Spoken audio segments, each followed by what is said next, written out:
Yeah.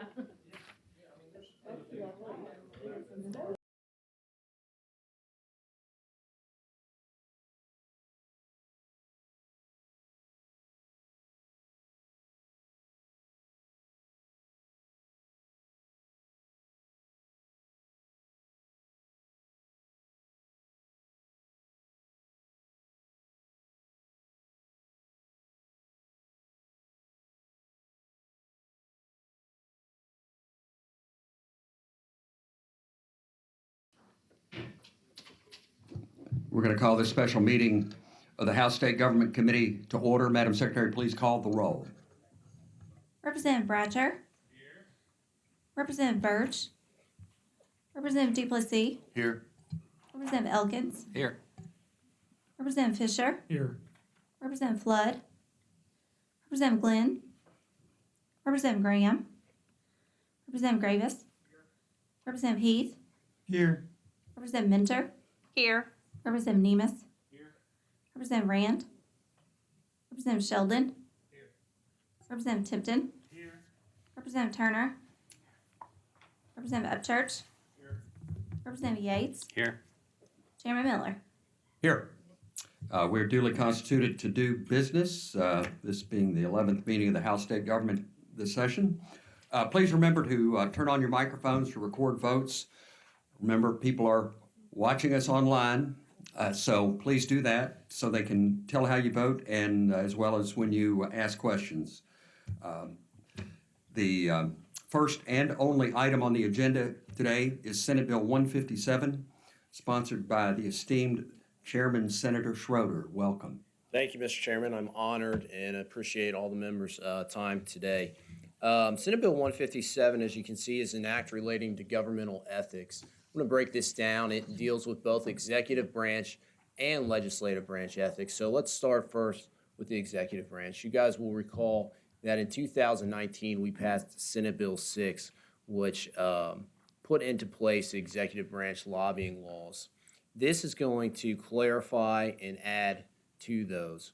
Senate Bill 6 required executive agency lobbyists to disclose to the Ethics Commission the compensation they received for their employers, but it did not require the employer of the lobbyist to disclose what compensation they received from the real party in interest. Senate Bill 157 will require the employer and real party in interest to disclose the compensation received.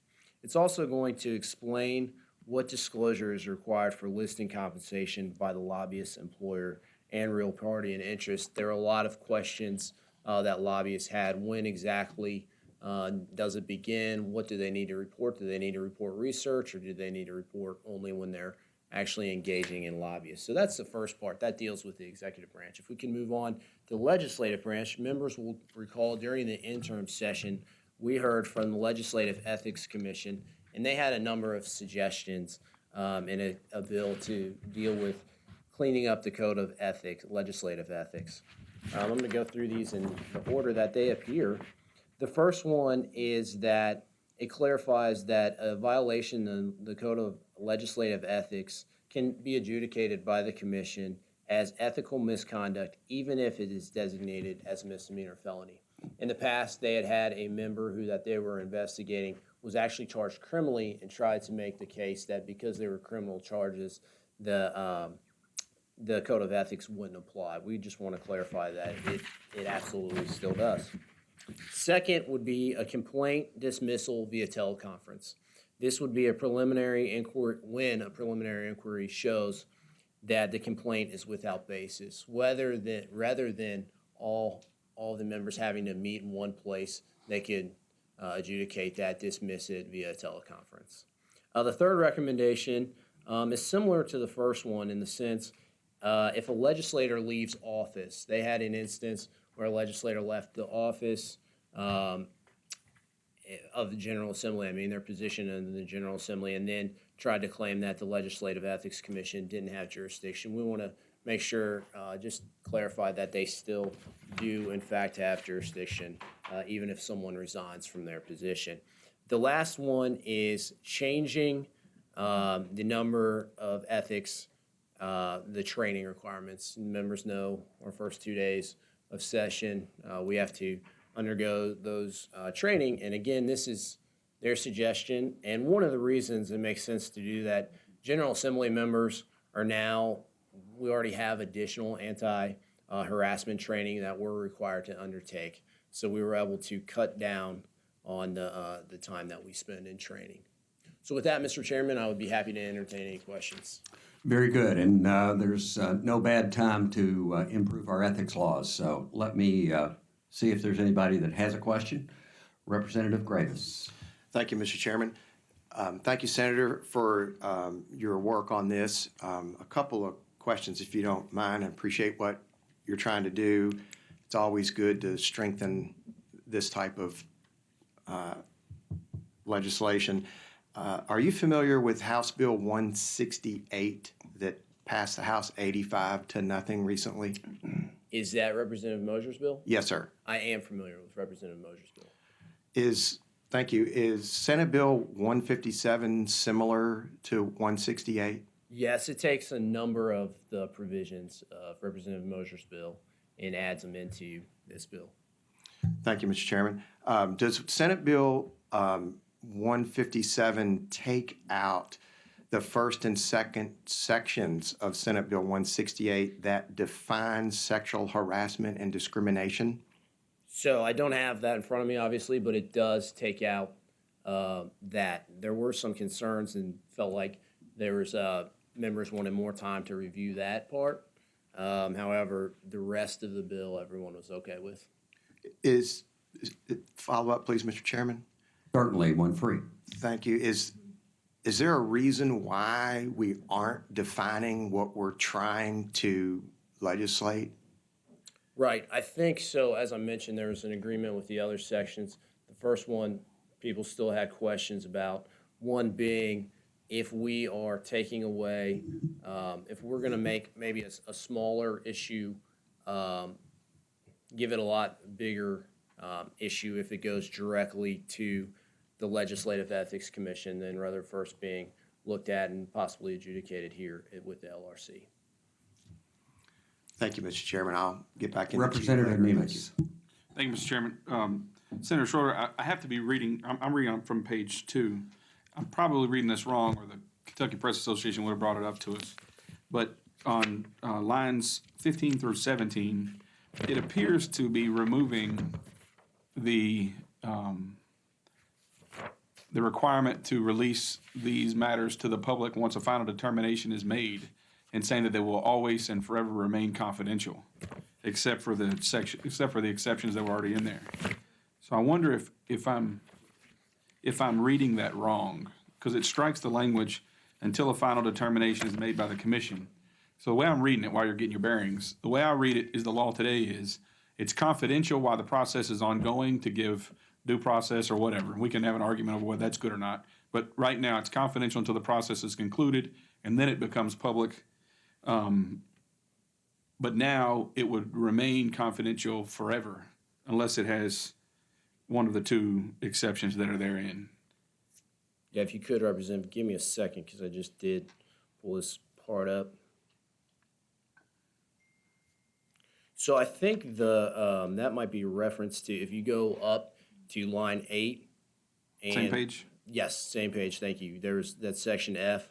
There's the time put in to 8, dealing with how long you have. So this goes back, so members are all, the committee are aware of what I'm talking about, referring to if a former legislative agent or former employee leaves at that point. So the time restriction saying, okay, I've left, we're saying no, they can still adjudicate that, but have a reasonable time to review it. Right, and I think that's a really good change that this bill puts together. I just want to make sure that we're not trying to say that if you file a complaint against a legislator for misconduct or a legislative agent or whatever, then that will always be shielded from the public. And it's my view that it should be made publicly available at the time the complaint is made, but that's a change the other way. But so I guess my question is, it's not your intent to make those records forever shielded from public inspection? No, it's certainly not, but no one else has raised this. I'd be happy to talk to you if you think we need to, clarify it. We can talk and Okay. file maybe a House amendment if you think it's necessary. Okay, thank you, Mr. Chairman. Thank you. Representative Gravis, you wanted to get back in, and I don't see anybody else wanting to ask a question. Oh, Representative Minter, sorry. I couldn't see your lips moving, sorry. Go ahead. Senator, I just wanted to ask a clarifying question, and that was, in your response to Representative Gravis's question. The language about sexual harassment that Representative Mosier's bill had, Representative Flood worked with her on that, and this was language that was completely vetted. My understanding is, and I see Representative Mosier here, my understanding is this language in this bill, every word of it was completely vetted by the Legislative Ethics Commission, which I think is one of the reasons it passed unanimously in the House. It's a great bill. So what parts of it merited further examination, given that sexual harassment is a big part of what that bill has always sought to deal with? Right, so that, the commission did want that part, and I can tell you, I don't have any problems with it. We have 38 members, so other members did, and it couldn't make the cut. I think it's an ongoing subject that we're gonna continue to look at in future sessions, but as far as we are with 157, that's not in there. So you're faced with the choice, do we not pass anything that the commission wanted, or do we come back to try to get everything in one bill? We have 4 of the 5 recommendations in this bill. Thank you for clarifying. Thanks. Representative Gravis, please. Thank you. I apologize. I really appreciate Representative Nemes asking his question about open records, and I didn't understand the answer, and it's my fault. So once a proceeding happens, then all of those records are confidential forever? Or did you say that line 8 through 12 says, no, that's not true, they are available? Is that? So I think the intent was referencing if someone leaves, but I understand, and that was my answer. If someone leaves, this new language from section 8 to 14 is dealing with if someone leaves, they still have jurisdiction. We want to make sure they have jurisdiction. What Representative Nemes pointed out, though, I think, in 16 and 17, I'd be happy to clarify that if needed. Clarify in the sense that if a House floor amendment is needed, I have no objections to that. Very good. Thank you, Mr. Chairman. Thank you, and I'm no lawyer, but it looks like it may need to be tweaked on the floor. And I will follow back up with the commission to make sure that, that was not, I'm not misspeaking. Mr. Thank Chairman, Mr. Chairman. Yes, Mr. Fisher, Representative Fisher. Thank you, Mr. Chairman. Senator, I think that whole section 2 of your bill is referring to the confidentiality of preliminary inquiries as opposed to the proceedings when the formal prosecution or formal proceedings occur. So I think the intent of that section is just to keep the preliminary investigation reports confidential, but we would still be open to open records to the actual prosecution itself. Thank you. I appreciate Representative Fisher for bringing that up. Okay. I don't know if Representative Gravis, you want to follow up? Yes, would you also be open to perhaps a floor amendment to get the definitions of sexual harassment and discrimination put back in per 168 of the House? So that is a decision that members of the House are going to have to make. I can just tell you that where we are in the Senate, I think most likely the bill would not pass at this point from the research and talking to members in the Senate. So that's going to be a decision that you have to make. Thank you, Mr. Chairman. Representative Nemes. Thank you, Mr. Chairman. Again, I'm going to vote for this bill. I know the commission wants it, and they hunt good government everywhere, and that's a good thing. I want to note if what my good friend Representative Fisher mentioned was about preliminary proceedings that are akin to the grand jury proceedings, which we have time-honored secrecy there for good reason, then that's one thing. But I think it goes a little beyond that because it says that complaints and answers will forever be secret. And it should be noted that it is a change in the law, whereas before it was publicly disclosed upon final adjudication. Now it won't be. And so I'm hoping, I'm going to reach out to them, but I'm hoping that the folks at the Ethics Commission and the Kentucky Press Association take a look at that and just make sure that we're getting it right. The rest of the bill is a tremendous step forward, a leap forward in our ethics law. So I hope everybody votes for this, but we do need to clean that up or just make sure we get it right before we pass it on the House floor. Thank you, Mr. Chairman. All right. Anyone else seeking recognition? Seeing none, Madam Chairman, please call the roll. We don't have a motion yet. Motion on I'm the bill. sorry. We have a motion, Representative Duplessis, and a second by Representative Fisher. Now we have the motion properly before us. Madam Secretary, please call the roll. Representative Bratcher. Yes. Representative Birch. Representative Duplessis. Yes. Representative Elkins. Yes. Representative Fisher. Yes. Representative Flood. Representative Glenn. Representative Graham. Please. Strong supporter, and I think I was a co-sponsor of the House Bill 168. And the one thing that Representative Moser did was that she reached out to have a bill that was done in a bipartisan way, which was a stronger version, I think, and this is no pun to you, I think this is a watered-down version of what we sent over with Representative Moser's bill. And the fact of the matter is, it's been brought to our attention as well about the open records question that draws up a red flag for me, and because of those things, I'm going to vote no. Representative Gravis. Can I explain my vote, Mr. Chairman, please? Yes, sir. Thank you, Mr. Chairman.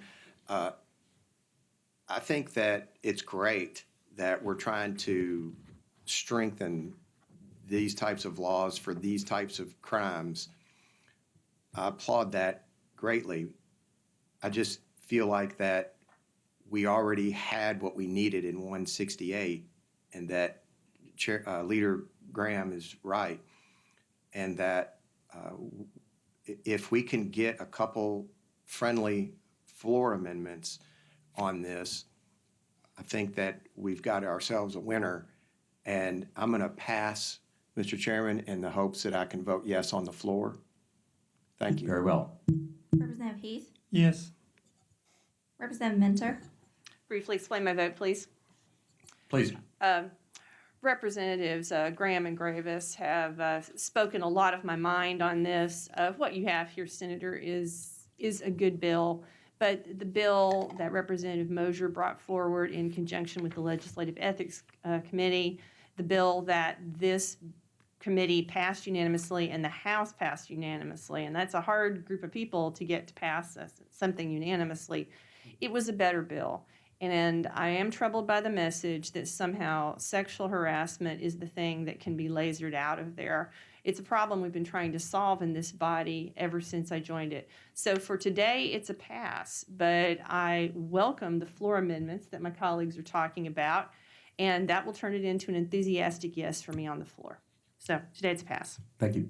Representative Nemus. Yes, subject to my previous comments. Representative Rand.